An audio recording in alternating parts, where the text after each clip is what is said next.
Bong Choi vs Zabi, go! Oof. Bong tried his best, but he seems to have failed. Now let's see how our other competitor is doing.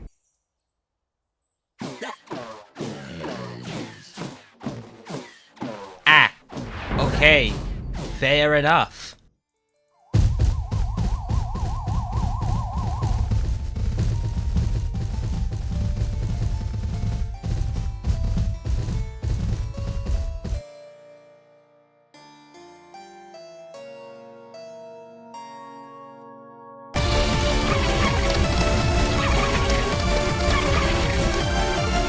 PVZ2 is not a very balanced game. Hot take of a goddamn century here, I know, but I still feel the need to point this out. This is because inherently, balance isn't exactly the goal. Plans are broken, worlds have different difficulties and different challenges. PVZ2 is, like most games ever made, not intended to be a perfect balance between every factor imaginable. This, almost inevitably, results in a little something we know as power creep. Which is probably a buzzword at this point. Now look, power creep is not necessarily a bad thing. In fact, in the vast majority of cases it's a good thing for games. It keeps gameplay fresh, it ensures that players can't do the same thing forever, and just generally encourages variety in this way. Power creep is just one of those words that have this unfair meaning, you get used to it. However, PVZ2 not only has power creep, it has like 3 to 4 different flavors of it. Some good, some bad, and some ugly. Very ugly. And I think it's an interesting topic because, quite frankly, I can look at a plant like Mega Gatling and go, how on earth did we get here? And I think the answer is pretty interesting. But I'm also sort of a weirdo. Probably. Anyways, there are 4 different stages of power creep in PVZ2, and I feel like covering the first one immediately, like 1 to 2 minutes after this video has started. Speed is my specialty. Anyways, PVZ1 to PVZ2. Power creep happened like, basically immediately. This may come as a shock, but PVZ1 and PVZ2 are different games that share some of the same plants. And during the initial leap, a lot of these plants got changed. Well, not the initial leap exactly, but the second one at least. 1.7 was essentially a total rework of PVZ2, and while beforehand plants had their PVZ1 stats exactly, this would change those stats forever. It would also make all sun production 50 sun, which is, like, obvious, but it also changed with recharge in particular. This would make 2 plants in particular out of the initial set really strong. Wintermelon and Cherry Bomb, but also globally screwed over cheap plants too. So let's start with that. 50 sun meta is a huge change. Reducing Sunflower's recharge to 5 seconds from 7.5 is also really big because of this change, as it means the player can scale production way faster. This means that you usually have more sun on hand at any particular stage of a game to spend, which basically means that any plant that doesn't cost a lot tend to just really suck. Like, really suck. Your pea shooters are basically worthless on so many levels that it's just upsetting. But that isn't necessarily a bad thing. Using bigger plants is more fun, after all. Wintermelon benefits from this change most of all. It's the most expensive plant in PVZ2, so that shouldn't be surprising. Plus, it just got hugely buffed from PVZ1 by recharge, and being its own plant untied to any other. This makes the plant deceptively strong in more situations than you may initially realize, honestly, as it means you can use it solo. And once you learn how to do that, well, Winter sorta has a habit of breaking the game. Just a little. Wintermelon, bizarrely though, is one of the few plants that seems to resist power creep for a while, so this doesn't actually impact the rest of the game that much. Which is honestly appreciated. Though, the most likely reason for this is that most people don't realize how strong Winter actually is. Cherry Bomb is more direct. In PVZ1, it has 50 seconds recharge, which is fast but not too fast.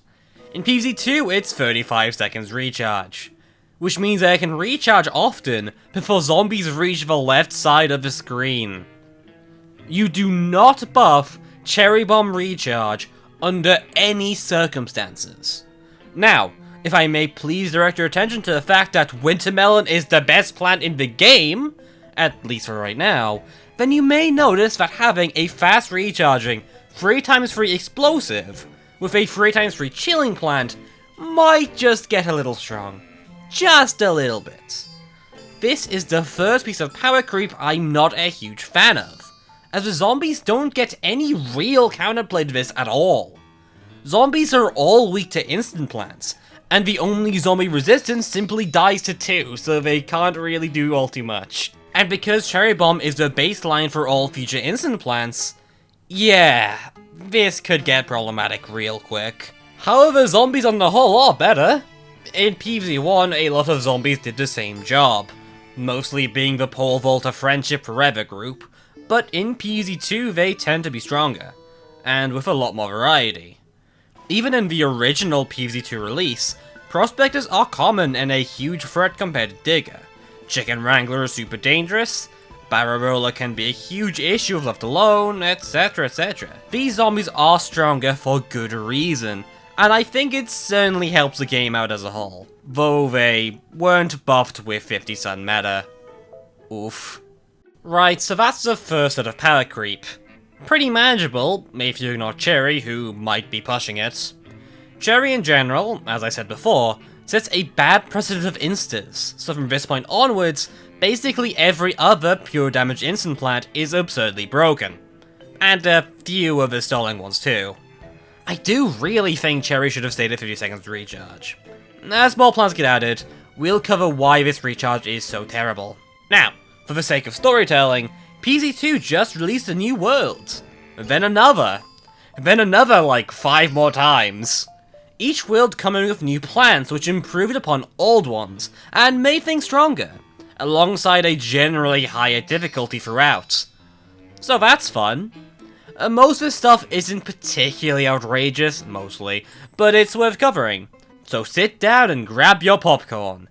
'Tis Infodump Time! Far Future starts a trend with some of the strongest zombies PVZ2 has ever seen, though with a bunch of ways to play around admittedly, and magnifying grass and laser beam.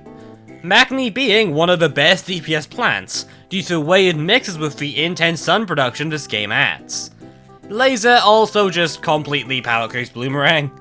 For 25 sun more, you can hit infinite targets, with its plant food also clearing the entire lane. It's so strong, in fact, that its biggest weakness is that it causes waves to speed up significantly.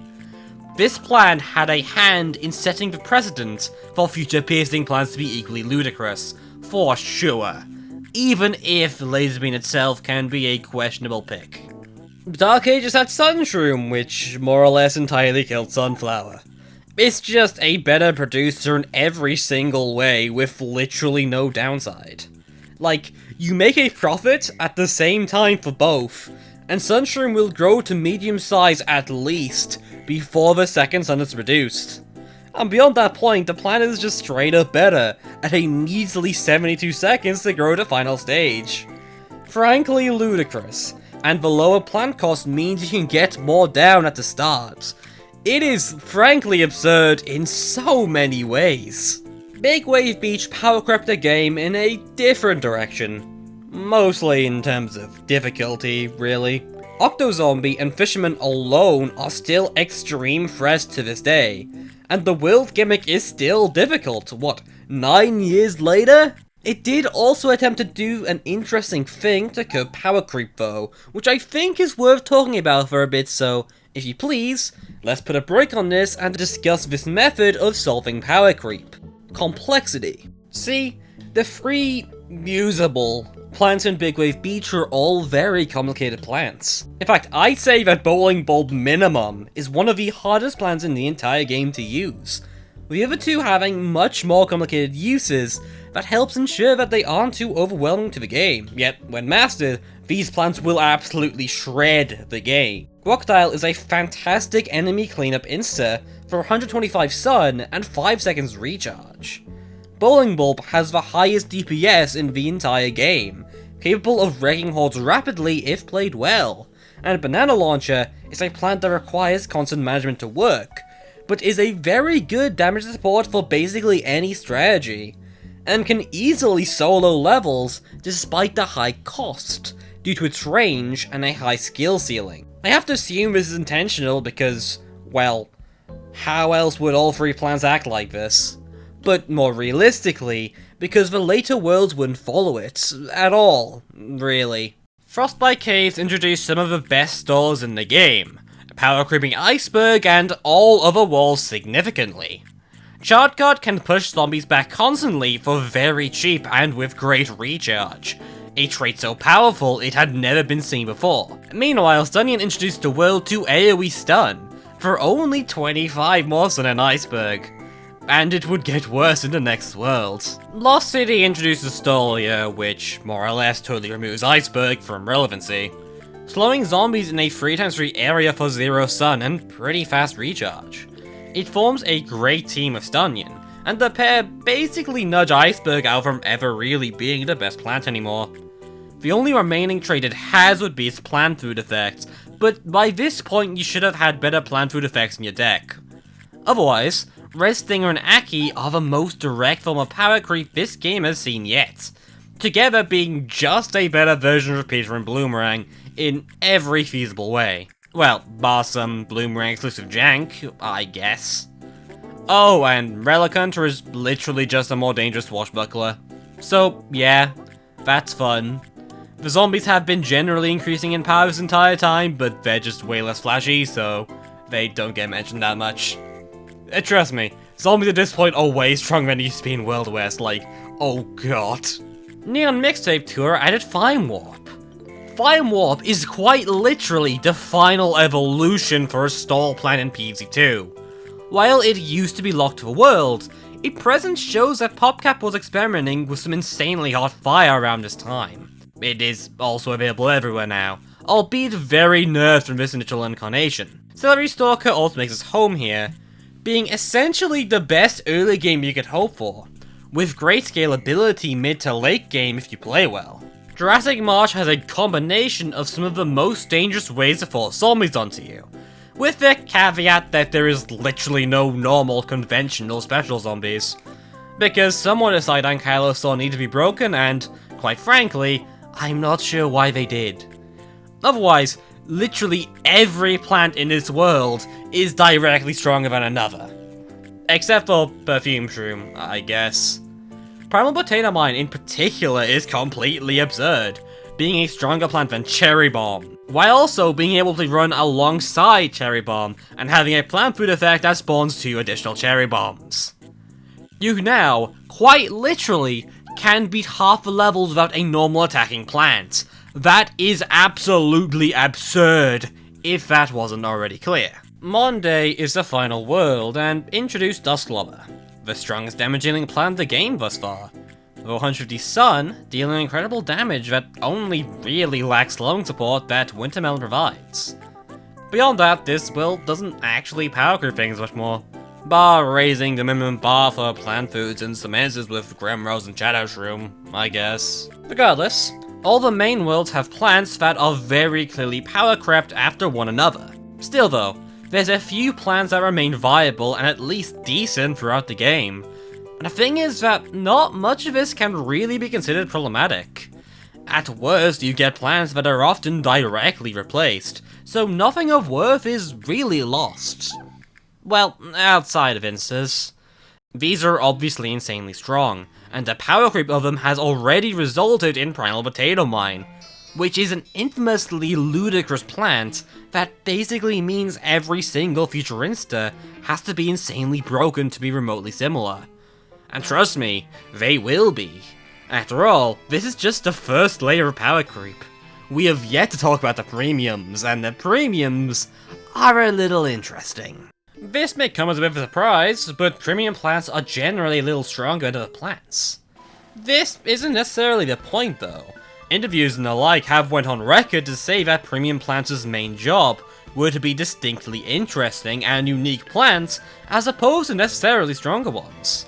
And if you look, A lot of early premiums aren't really all too strong, a lot of them being much weaker than the main game plants, including the likes of Snoopy, pre-buff, so it was 150 Snoopy from PVZ1, Torchwood, Squash, and Jalapeno. The only notably strong one is really Power Lily, and somewhat Imitator, but they're an interesting case, and I wouldn't necessarily call all too strong. Power Lily also doesn't really contribute to power creep. Due to its extremely unique mechanics that are so far removed from normal plants, that there's not really anything in competition. This also is a running trend, as plants up to DA rarely add any form of power creep, and even Big Wave Beach featuring some incredibly meh plants. It's not until Lost City and Frostbite Caves where premium plants start to gain any form of power at all, and even then, the best plants in these worlds are available for gems. The one exception being Toadstool, which literally just power creeps Chomper, another plant. Premiums aren't exactly the biggest form of power creep. It's only later when they become obviously blatant. However, I will briefly point out that Hurricane is comedically broken as a staller, and is arguably the best one in the game thus far. And honestly, it takes a while for it to be dethroned. Out of all the conventional premiums, the only set I consider troublesome to the base game is the Jurassic Marsh and Monday sets of them. Cold Snapdragon, Grape Shot, Escape Route, and Shrinking Violet. And excluding Escape Route because I think nobody actually thought about him for more than 10 seconds. Anyways, Cold Snapdragon and Grape Shot directly replace Snapdragon and Cherry Bomb. These are some of the few plants that left this whole ideal totally unscathed until now, and these are especially outrageous because these are huge boosts to these already pretty good plants. Cold Snapdragon in particular is absurd, with improved damage to boot due to the way stalling works. Shrinking Violet is a Gemium, but has an extremely unique effect, multiplying damage by 2 times in targets in a 3x3 area, lowering the amount of damage they can deal and making them visually smaller. This can affect every target bar fewer relevant ones, and comes at the steep cost of 50 stun and 15 seconds recharge. Shrinking Violet is an insanely powerful option that doesn't directly power creep, but increases the overall power of your kit. Especially considering the HC slot that used to be buyable at the time premiums were really a thing. But yeah, paying definitely hits some of the power creep. But honestly, it's nowhere near as bad as a main game power creep. Mostly because of the low amount of plants, partially because of the aim to make it more interesting, and even partially because power creep hasn't actually begun yet. Yeah, all we've talked about now? This is a kiddie pool, and we're diving right to the bottom of the abyss. Because it was after the game ended where power creep, well, it got a little crazy. Let's start with a few remaining premiums. Goldbloom cuts out a huge chunk of the game entirely, so the player doesn't need a true early game strategy. Huey Beast is risky, but has an insane amount of damage. Wasabi is a much better bonk, Mistletoe is a better Mistletoe is a better banana launcher, blah blah blah. That's not where power creep really began. Let's go a little further beyond. Explodonut. Explodonut is a 50 stun, 10 seconds recharge plant that detonates in a 3x3 area on death for 1,800 damage. It's a better plant at walling than a walnut, and it explodes like an insta when it's destroyed by the vast majority of ways. This plant is the absolute most broken plant we've seen thus far, and unfortunately, we haven't even reached the Cediums yet. Well, properly. Explodonut is currently a Cedium, but, like, broken plants be broken, this isn't a surprise. Moving on. The first plant of real note in Arena was pretty early on, a little guy called Shadowpea. Shadowpea is a single target pea shooter and is relatively unimpressive. However, as a shadow plant, that's not at all the full story. When powered, he will do a staggering 70 damage, or 3.5 P damage, but pierce every single target in his lane. Not only that, but he will stall the first few in it, adding a jank status effect to the first few targets. While his fire rate is slightly worse, he still has the damage output overall of almost a repeater and a half, to all targets in the lane. And it stalls zombies. Yeah, this thing is stupid. Insanely so. Goopy is less outrageous, but people would get mad at me if I didn't bring him up here. He's a straight shooter with an effect to ignore armor that zombies wield and use. However, he applies the effect slowly, and doesn't really deal all too much damage. He's still strong, and basically a class as every other straight shooter so far, but that's to be expected at this point really, and honestly, dripples in a bucket compared to the next one. Pokra. Pokra is an infamously absurd plant that is more or less unstoppable. There are very few things that can kill Pokra, and there are very few things that can survive just one. You see, Pokra is a melee plant that deals 60 damage per hit, but it hits like this. It also pierces through zombies infinitely in a 2-tile range, just in case you thought that was too weak, with a 50% stall. Stall, of course, being stronger than chill because nothing can remove it outright. It also costs 175 sun. Oh, and 2 can kill infinite gargantuas, as you probably already know. It's honestly hard to believe plants can get much stronger, which is good, because Pokra is more or less about the peak of power creep, because you can't get much stronger against the normal zombies, which is fine because they've also been getting stronger. Even before Arena properly, expansions were very major and a huge piece of power creep for the zombies. Not necessarily due to new veteran zombies, though a few of these are quite strong, but because of the general level of difficulty and swarm size. Levels were starting to get more zombies, and as this trend continues, a few more specific zombies started to rear their head. The general class of zombies. These are essentially mini-bosses which have a variety of different effects they can pull out of nowhere and torment you with, and are nigh impossible to kill in normal play. Cardio Zombie will provide huge buffs to other zombies in the area. Z-Mech will fire missiles, launch Imp, summons jetpacks and blastronauts, and even teleport zombies to make them go further. Caesar will speed up plants by turning them into salads, promote basic Romans into stronger forms, and otherwise just sorta be a menace. And these are just a small selection. Those aforementioned Roman zombies have some utter nonsense of their own. Zombies like Healer can allow Gargantuas to recover 1.8 thousand HP constantly. Ballista will spawn dangerous zombies constantly and deep into your defense, killing plants as they do so. Z-Corp, a later set of zombies, includes Consultant, a fast-moving zombie that tears through plants, twists zombie lanes, and totally wrecks with RNG. These zombies are required to deal with plants like Pokra, but it's not quite enough really. Because here's the thing, the zombies are going to be using their weakest stuff, and not just spam the broken stuff. While players will be spamming that broken stuff. Now hold on for a second as I explain something about the post-Pokra era plants. Let's say you're interested in the brand new card game, Numbers 2. Okay, so each pack contains 5 cards with fancy art, and a large number on top. You can use 8 cards to make a deck to play with, and the game is very simple. Both players put down a card, and whoever has the highest value wins. You got it? Okay, so on release the game only had the base game pack, which had a random set of values between 1 to 5, with 5s being incredibly rare, and each deck can only use each kind of card once, based on art or something. The game was a huge success, so they made a second set, with the same chance for 1 to 5. If this was equally successful and keeps going, you end up in a situation where every single card in a deck can eventually become 5s, and 5s are the maximum. You can increase the ratio of 5 cards, or remove the lower values altogether, but it doesn't matter. Every good deck includes some combination of those number 5 cards. This, in essence, is the issue that Pokra provides. You see, after Pokra, and Explodonut realistically, every other plant stops mattering. They need to match with a 5 power card here, Pokra and Explodio. It doesn't matter if you are a 4 power card anymore, as you need to be keeping up with the best, and as time goes on, power continues to scale. This is what power creep is all about, but Pokra hit a hard limit. You don't kill Pokra, and indeed, no plant since Pokra has ever truly been better than it. Headbutt a lettuce? Well, it's equally powerful and broken, but not really better per se, due to the lack of AoE that makes Pokra as overwhelming as it is.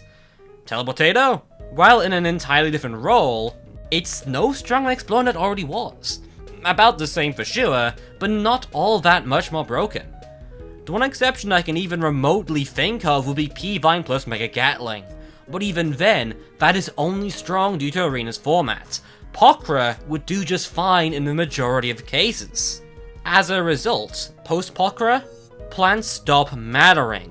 Power creep has successfully hit the limit. You literally cannot get a stronger plant.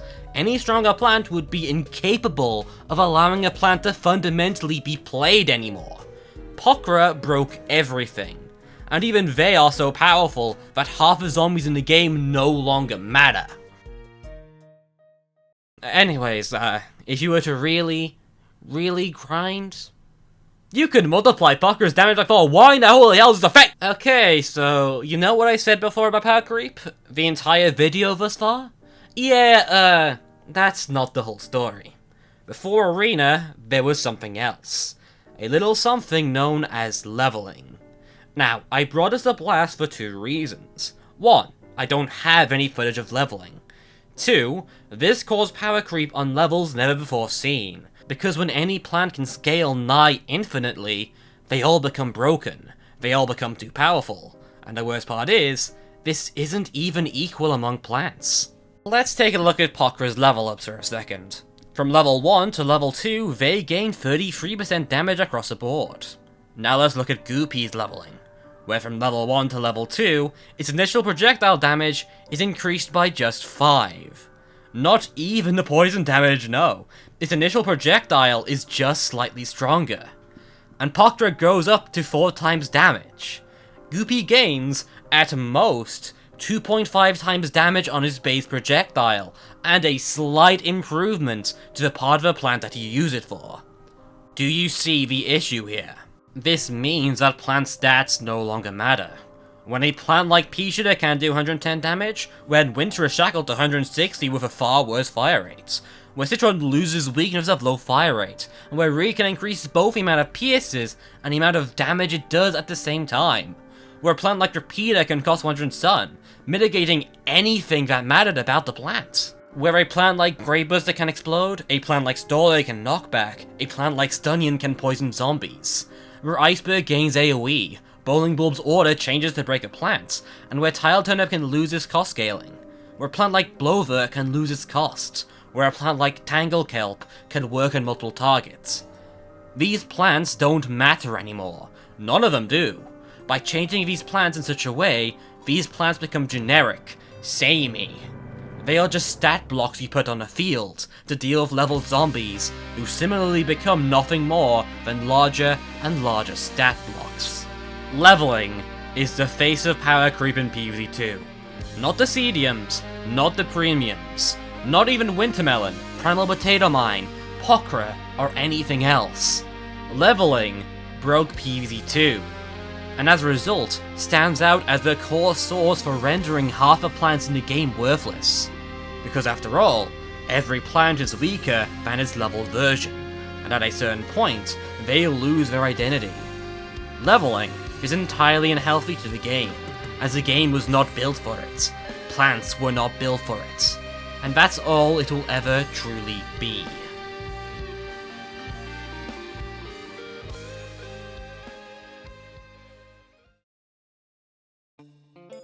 Now if you were wondering, this is why I don't use leveling in my videos. It just makes the game unfun, and the main game was literally not made with it in mind, which my videos are mostly focused on. Seriously, the main game levels barely changed when leveling was introduced, so come on, it's right. There isn't exactly much of a discussion there. That's not to shame me from using leveling though. I really despise it, but my opinion is not the baseline for all others. I'm just a guy who knows PVZ2 well, and I've been here for a while. A boomer, if you will. So it's very much a back in my day thing. But still, that's my opinion on it, and not much can shift it. That's just sorta how I've learned the game and what my experience says. Sometimes broken plants can be fun to use, but my definition of fun isn't what leveling provides. Still, I hope you enjoyed. This video was voted by you guys, so I can only hope you enjoyed as much as I did. This video took a while because it is long and editing this video is hard. My videos are slowly taking longer and longer, I am noticing, and I'm not happy with it, but we'll have to make do. You know, you can wait, these videos are getting better, probably. Well, whatever. I finally finished a certain script I've been working on for the past month, so I think that'll be my next project, so look out for that. It's gonna take a while, because that's even longer than this is, but, well, it's gonna be a fun video. Hope you stick around for it. Otherwise, this has been Creeps, and have a good one.